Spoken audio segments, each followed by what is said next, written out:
नरेंद्र मोदी ने वाराणसी से चुनाव लड़ने का फैसला क्या किया? विरोधियों में मानो खलबली सी मच गई है। हालात कुछ ऐसे ही हैं कि कुछ तबकों से तो मोदी के खिलाफ एकजुट होकर नरेंद्र मोदी की घेराबंदी करने तक की आवाज उठ रही है। हैरानी की बात यह है कि मोदी की मुखालफत करने वाली कांग्रेस अभी तक वाराणसी से अपना उम्मीदवार तक तय नहीं कर पाई है। दुश्मन का दुश्मन दोस्त हो जाता है। अब इस फॉर्मूले पर सियासत भी चलती दिख रही है। वाराणसी से चुनाव लड़ने की तैयारी कर रहे मोदी के खिलाफ पहले अरविंद केजरीवाल ने ताल ठोकी थी और अब कुछ नेता सभी पार्टियों से मोदी के खिलाफ एकजुट होने की अपील करते दिख रहे हैं। कांग्रेस नेता अनिल शास्त्री ने सभी पार्टियों से अपील की है कि मोदी को हराने के लिए सभी दलों को मिलकर एक उम्मीदवार उतारना चाहिए। समाजवादी पार्टी और कांग्रेस आपस में विचार विमर्श करके एक ऐसा उम्मीदवार चुने जो सबको एक्सेप्टेबल हो, तो मोदी वहां से चुनाव हार जाएंगे और तब हम ये संकेत देने में सफल होंगे, एक संदेश में देंगे कि मोदी केवल गुजरात तक ही सीमित है और वो देश को चलाने के लिए सक्षम नहीं। कांग्रेस को मोदी के खिलाफ उम्मीदवार भी तय करना था। सूत्रों के मुताबिक पार्टी इस मिशन के लिए 4 उम्मीदवारों के नाम पर मंथन कर रही थी, लेकिन फिलहाल ऐलान टल गया है। पर कांग्रेस मोदी पर हर मुमकिन वार करती रहती है। मोदी जी को इस बात का एहसास हो गया, भाजपा को भी इस बात का एहसास हो गया और आरएसएस को भी इस बात का और सभी ने तीनों ने मिलकर एक बात कह दी कि भाई विकास की कोई बात चलेगी नहीं, क्योंकि हमने आपके शासन में कोई विकास नहीं हुआ और ये बात सबके सामने आ गई, ये सच दुनिया के सामने। कभी बीजेपी की सहयोगी रही जेडीयू ने भी मोदी को घेरने के लिए विपक्षी एकता का नारा उछाल दिया। श्री मोदी अब जब चुनाव में वहां से आ ही गए हैं तो सपा, कांग्रेस और आम आदमी पार्टियों के नेताओं से हमारा अनुरोध होगा कि सब मिलकर के एक संयुक्त उम्मीदवार खड़ा करें। इसे मोदी का कद कहें या फिर उनकी हवा का हवा कि कुछ दिन पहले तक अलग अलग चुनावी रणघोष कर रहे दल अब बनारस में मोदी के खिलाफ हाथ मिलाकर मास्टर स्ट्रोक खेलने की जुगत में लगे हैं। पहले ही मोदी को रोकने का ऐलान कर चुके केजरीवाल ने एक बार फिर मोदी का रथ रोकने की हुंकार भरी। बनारस के लोगों से पूछेंगे कि भाई मोदी जी के खिलाफ मैं लड़ूं, अगर बनारस के लोग हां कह देते हैं तो मैं ये चुनौती स्वीकार करने के लिए तैयार हूं। मोदी के सियासी विरोधी हमेशा उनके ऊपर धर्म के नाम पर लोगों को बांटने का आरोप लगाते रहे हैं, लेकिन सियासी समाज की हालत को देखकर लगता है कि मानो मोदी के नाम ने इन्हें एकता का सबक सिखा दिया है। कल तक तो सियासत के सूरमा मोदी की हवा निकलने का दम भरते थे, लेकिन अब जिस तरह से मोदी के खिलाफ गैर सांप्रदायिकता और एकजुटता का राग अलापते नजर आ रहे हैं, उससे ऐसा लगता है कि मोदी की हवा हो न हो, लेकिन गैर बीजेपी दलों में मोदी का हवा जरूर खड़ा हो गया है। वीडियो जर्नलिस्ट सौमित्रों के साथ मधुरेंद्र कुमार, न्यूज नेशन, दिल्ली। तो अनिल शास्त्री के बयान से भी कई सवाल उठ रहे हैं। आखिरकार इस तरह का बयान कहीं पार्टी के कमजोर मनोबल की ओर तो इशारा नहीं कर रहा है। जहां एक तरफ मोदी के खिलाफ सियासी विरोधियों के लामबंद होने की हवा बहती दिख रही है, तो वहीं दूसरी तरफ मोदी को वाराणसी के साथ साथ किसी दूसरी सीट से भी चुनाव लड़ाने की मांग उठ रही है। 2 सीट और एक नेता, सियासत में यह सिलसिला नया नहीं है और अब मोदी के लिए भी एक दूसरी सीट की मांग उठ रही है। दरअसल बीजेपी की गुजरात इकाई ने मांग की है कि नरेंद्र मोदी गुजरात की भी एक सीट से चुनाव लड़ें। इस मुद्दे पर गुजरात बीजेपी के पार्लियामेंट्री बोर्ड ने नरेंद्र मोदी के घर पर बैठक की, जिसमें मोदी के लिए गुजरात से भी एक सीट देने की मांग उठाई गई। मोदी जी को इसलिए गुजरात से लड़ाना चाहिए कि हमारे 6 करोड़ गुजरातियों का वो प्रिय नेता है और गुजरात ने जिस तरीके से डेवलपमेंट किया है, विकास किया है और विकास की राजनीति की चर्चा गुजरात से शुरू हुई है और विकास का रोल मॉडल गुजरात पूरा देश के लिए बना है। लेकिन आखिर मोदी को 2 जगह से चुनाव में उतारने के पीछे वजह क्या है? बीजेपी बार बार दम भर रही है कि बाबा विश्वनाथ की नगरी से मोदी विजयी होकर निकलेंगे, तो फिर दूसरी सीट के मायने क्या है? क्या गुजरात बीजेपी अपने नेता को राज्य से भी जीतते देखना चाहती है या फिर इस कदम के पीछे हार का डर है? मोदी को बनारस से उतारने की खबरें बहुत पहले से आ रही थी, तब बीजेपी से ऐसी कोई मांग नहीं उठी, लेकिन हाल ही में केजरीवाल ने मोदी के खिलाफ चुनाव लड़ने का ऐलान कर दिया और दूसरी पार्टियां भी मोदी को किसी भी कीमत पर हराने के इशारे देती नजर आई। तो क्या बीजेपी की इस मांग के पीछे ये डर है कि कहीं केजरीवाल और दूसरे विरोधी मिलकर मोदी को शिकस्त के मुहाने पर न पहुंचा दें? क्या इसी वजह से पार्टी मोदी को एक सुरक्षित सीट देना चाहती है? वजह जो भी हो, लेकिन इतना साफ दिख रहा है कि ऊपर से विजय घोष का दम भरने वाले सियासतदानों के अंदर कहीं न कहीं शिकस्त का डर भी मौजूद है। अटकलें लगाई जा रही है कि नरेंद्र मोदी 2 सीटों से चुनाव लड़ेंगे, यानी कि वाराणसी के अलावा गुजरात भी।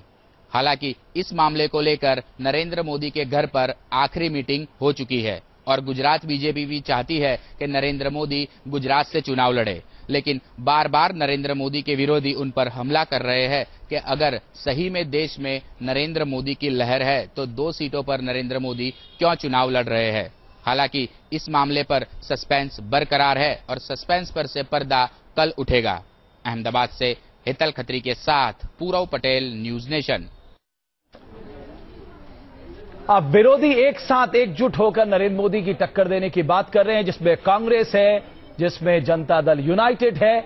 लेकिन सबसे बड़ा सवाल यह है, अगर देश में मोदीमय माहौल है तो 2 सीट से चुनाव लड़ना क्यों चाहते हैं नरेंद्र मोदी? ये सारा सबसे बड़ा सवाल आज बीजेपी के सामने खड़ा है और जवाब देने के लिए मेरे साथ बीजेपी की नेता पिंकी आनंद इस वक्त जुड़ चुकी हैं। पिंकी जी, अगर माहौल मोदीमय है तो 2 सीटों से लड़ने का मन क्यों बना रहे नरेंद्र मोदी? देखिए, जहां तक मोदी जी का सवाल है, जीतने वाली बात में तो शायद किसी में भी अभी तक कोई शक नहीं रह गया। यहां तक कि कांग्रेस और जेडीयू भी जितना शोर मचा रहे हैं उससे यही प्रतीत होता है कि सिर्फ उनको एक ही कंक्लूजन नजर आता है कि मोदी जी जीत रहे हैं। जहां तक 2 सीटों से लड़ने का सवाल है, 3 सीटों से लड़ने का सवाल है, ये तो कैंडिडेट के ऊपर है। कहां तक पॉलिटिकल स्ट्रेटेजी है, कहां तक गुजरात की जो स्टेट पार्टी है वो चाहती है कि मोदी जी गुजरात से लड़े, क्योंकि वहां से उन्होंने जिस प्रकार से आंदोलन करके स्टेट को पूरा खड़ा किया है, हर मुकाम पर, डेवलपमेंट पर, लिटरेसी पर, खैर सारे क्राइटेरिया जो है। पिंकी जी, इस देश में एक मिनट जी अगर मोदी जी 2 सीटों से लड़े या 3 सीटों से लड़े, इसमें इतनी कोई डिस्कशन की बात नहीं। नहीं, इसमें डिस्कशन है इलेक्शन। पिंकी जी, इसमें डिस्कशन है। मैं फिर आपसे कहूंगा, क्या मोदी जी डर गए हैं कि वाराणसी में संयुक्त उम्मीदवार मिलेगा, उनको हार का सामना करना पड़ेगा, इसलिए गुजरात में सेफ सीट ढूंढ रहे हैं? आपके सामने कितने उदाहरण हैं कि कितने नेता कितनी सीट से एक बार में इलेक्शन में लड़े हैं? बिल्कुल सही बात है कि मैं आपको बताऊं, आपके सबसे वरिष्ठ नेता लालकृष्ण आडवाणी ने एक बार कहा था कि एक व्यक्ति एक ही कॉन्स्टिट्यूएंसी से चुनाव लड़े, ये एक आदर्श तरीका होना चाहिए। अब आप ही की पार्टी उस आदर्श तरीके के खिलाफ जा रही है, ऐसा क्यों? देखिए, जहां तक कोई एक पॉलिटिकल व्यू की बात होती है वो अडवाणी जी ने किसी संदर्भ में जरूर कहा होगा, लेकिन मैंने आपसे जो कहा कि उदाहरण के तौर पर कितने लोगों ने, अभी तक तो गिनती भी पूरी हम लोग नहीं कर पाएंगे अगर सारी शाम भी बैठे। मैं आपकी बात से बिल्कुल सहमत हूं। 1 नहीं, 2 नहीं, 3 सीट्स में लड़े हैं। बिल्कुल ठीक कह रही हैं। इस बात पे कहना कि वो गांधीनगर से क्यों लड़ रहे हैं, वाराणसी से उनको सफिशिएंट होना चाहिए, उसमें कोई ज्यादा दम नहीं है। आप बिल्कुल ठीक कह रही। तो आप लोग मान जाइए ना कि वाराणसी में आप 50-50 चांस लेकर चल रहे हैं और 100% चांस आपको गुजरात से लेकर लड़ रहा है। आप नरेंद्र मोदी के लिए पॉलिटिकल रिस्क नहीं लेना चाहते, आप मान लीजिए इस बात को। देखिए, बिल्कुल नहीं। जहां तक पॉलिटिकल रिस्क का आप कहते हैं, मोदी जी का जो वाराणसी में अभी आप देखेंगे भी, अभी 1-2 दिन में जो रैली भी मोदी जी की होने वाली है उसमें भी आप देख लेंगे मोदी जी का जो प्रभाव देश में है वो शायद एनडीटीवी के आप सर्वे रिजल्ट में देख लीजिए, कहीं भी देख लीजिए, बात उसकी नहीं है। पॉलिटिकल स्ट्रेटेजाइजिंग में चीजें होती हैं, स्टेट की अपनी डिमांड है। अपने जीवन में ऐसी रणनीति नहीं देखी अगर जिसके कार्यकर्ता, जिसका युद्ध में जय बोलने वाले लोग कह रहे हैं कि हर जगह माहौल साहब हमारे मोदी में है और वो व्यक्ति खुद 2 जगह से चुनाव लड़ रहा है। ये कैसी रणनीति है? इस रणनीति को आप जस्टिफाइड कैसे करेंगे? ऐसे माहौल बहुत बार हो चुके हैं और आप जानते हैं, इसलिए ये कहना कि ये पहली बार है रणनीति में आप ऐसे देख रहे हैं, ऐसा नहीं है। मेरे साथ प्रजातंत्र में बहुत चीजें होती है जो पॉलिटिकल स्ट्रेटेजाइजिंग करके चलनी पड़ती है। आपकी रणनीति है। मेरे साथ कांग्रेस पार्टी से मुकेश नायक साहब जुड़ चुके हैं, दीपक वाजपेयी साहब जुड़ चुके हैं, भुक्कल नवाब साहब समाजवादी पार्टी से मेरे साथ जुड़ चुके हैं। मुकेश नायक साहब, आपने तो हथियार डाल दिए हैं। अनिल शास्त्री का बयान देने का मतलब यह है कि पैन इंडिया पार्टी के पास एक गंभीर शख्स नहीं है, एक सीरियस कैंडिडेट नहीं है नरेंद्र मोदी के खिलाफ उतारने के लिए आपके पास। क्यों आप कह रहे हैं कि सब मिलकर साझा उम्मीदवार खड़ा करें? मैं दोनों प्रश्नों का जवाब देता हूं। मुझे उम्मीद है 1 मिनट मुझे आप सुनने की कृपा करेंगे। पहली बात तो मैं मोदी जी के कैंडिडेचर पर यह कहना चाहूंगा कि काशी जीवन के अंतिम समय में व्यक्ति पापों के नाश के लिए और मुक्ति के लिए जाता है, इसलिए मोदी जी वहां जा रहे हैं। दूसरा उद्देश्य उनका वहां जाने का है, 89 के बाद जो सांप्रदायिकता की जो ज्वालाएं धुंधली पड़ गई थी कि दो बड़ी आबादियों को बांटकर हम एक राजनीतिक हिस्सेदारी कर लें, उस सांप्रदायिकता की ज्वालाओं को फिर से विस्तार देने के लिए वहां पर जा रहे हैं। क्योंकि 89 के बाद जिस तरह से देश में आपका अनिल शास्त्री साहब का आप उनका बयान सुनिए ना, वो कह रहे हैं सभी लोग मिलकर मोदी जी को हराएं। अरे कांग्रेस पार्टी का मनोबल इतना गिर चुका है कि आपके पास एक मजबूत कैंडिडेट नहीं है नरेंद्र मोदी के खिलाफ लड़ाने के लिए। हमारे पास बहुत मजबूत कैंडिडेट है। कहां है? 2-3 दिन में आप देखेंगे कि हमारा कैंडिडेट मैदान में होगा। जहां तक अनिल शास्त्री जी का ने जो कहा है उसका आशय केवल ये है आप 2-3 नाम बता दीजिए, देश को आप 2-3 नाम तो बता दीजिए जो आप बात कर रहे हैं आज की तारीख में। आप चिंता नहीं करिए, आपने भी बहुत देरी से मोदी जी का नाम अनाउंस किया है, अभी तक आप आडवाणी जी का नाम आपकी पार्टी ने अनाउंस नहीं किया है। पूरे बड़े नेता कहां कहां सुरक्षित क्षेत्र है इसके लिए ढूंढ रहे हैं, झगड़े कर रहे हैं, और जहां पैरासूट से उतर रहे हैं वहां के स्थानीय नेताओं में जिस तरह की बेचैनी दिखाई दे रही है पूरे देश में, ये मीडिया पूरे देश को दिखा रहा है। इसलिए आप चिंता नहीं करिए कांग्रेस की, आप अपनी चिंता करिए। जिस तरह से बीजेपी दूसरे राजनीतिक दलों के कूड़ेदान से सामान खोज रहा है, जो आप ला रहे हैं है भी या नहीं है, बाहर से इंपोर्ट करके लाएंगे? 2 दिन में हमारे सारे कैंडिडेट देश भर में अनाउंस हो जाएंगे। जी भुक्कल नवाब साहब, अभी वाराणसी की बात करिए कि मोदी जी के खिलाफ किसको ला रहे हैं? देखिए हम शेयर से अरे मोदी जी के खिलाफ हमारे शास्त्री जी उम्मीदवार हैं, स्थानीय बहुत सारे उम्मीदवार हैं जिन्होंने आवेदन दिया है कि वो चुनाव लड़ना चाहते हैं। भुक्कल नवाब साहब, आपने पहले ही हथियार डाल दिया आपके पास, आपको लगता है आप नरेंद्र मोदी को नहीं हरा पाएंगे? भुक्कल नवाब साहब, आपके बस की बात नहीं है। एक मिनट, आपके बस की बात नहीं है नरेंद्र मोदी को हराना, आप हाथ खड़े कर लीजिए।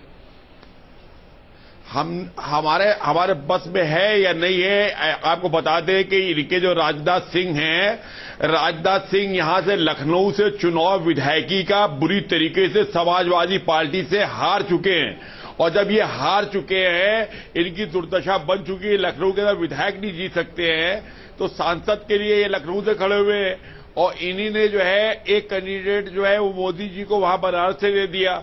बनारस की हिस्ट्री ये है कि वहां के ऊपर अगर समीकरण देखेंगे तो वहां के ऊपर भुक्कल नवाब साहब, आप इतिहास छोड़िए, आप भविष्य की बात करिए। वर्तमान चल रहा है, भविष्य की बात करिए। आपने हाथ खड़े कर दिए क्या नरेंद्र मोदी के सामने, या नेताजी आजमगढ़ से लड़के सब ठीक कर देंगे?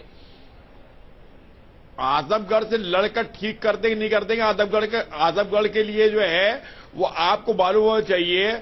आपका चैनल यूपी में नहीं आया था, यहां पर सारे चैनल इस बात को दिखा रहे थे कि आजमगढ़ के लोग जो है इस बात की डिमांड कर रहे हैं कि हमारे मुलायम सिंह यादव या राष्ट्रीय अध्यक्ष जो है वो चुनाव यहां से लड़े। अगर वो किसी वजह से नहीं लड़ते हैं तो अपना कोई परिवार का सदस्य को लड़ाए। प्रतीक यादव जो है, उनके बेटे जो है, उनके लिए जो है यहाँ पर कई बार डेमोन्स्ट्रेशन हो चुका है, कई दफा प्रदर्शन हो चुका है। ये सब जो है ये मीडिया दिखा चुका है। कई सालों से मतलब वंशवाद से ऊपर नहीं देखेंगे नेताजी? नहीं, वंशवाद को वहां के आजमगढ़ के लोग जब चाह रहे हैं कि आप अपने वंशवाद, अपने वंश का कोई आदमी हमको दीजिए, वो खुद मांग रहे हैं, हम नहीं कह रहे हैं, वो मांग रहे हैं। भुक्कल नवाब क्यों नहीं हो सकते? वो खुद मांग रहे हैं। अरे वो वहां क्या, जब जनता मांग रही है तो हम क्या करें? आजमगढ़ की जनता खुद कह रही है कि हमको नेताजी मुलायम सिंह यादव खुद है या उनका परिवार है, भुक्कल नवाब नहीं मांग रहे हैं, वो वहां की जनता मांग रही है, वहां के आजमगढ़ की जनता मांग रही है और कई सालों से डिमांड कर रही थी। जन अदालत करिए, उनकी डिमांड हमने पूरी की है।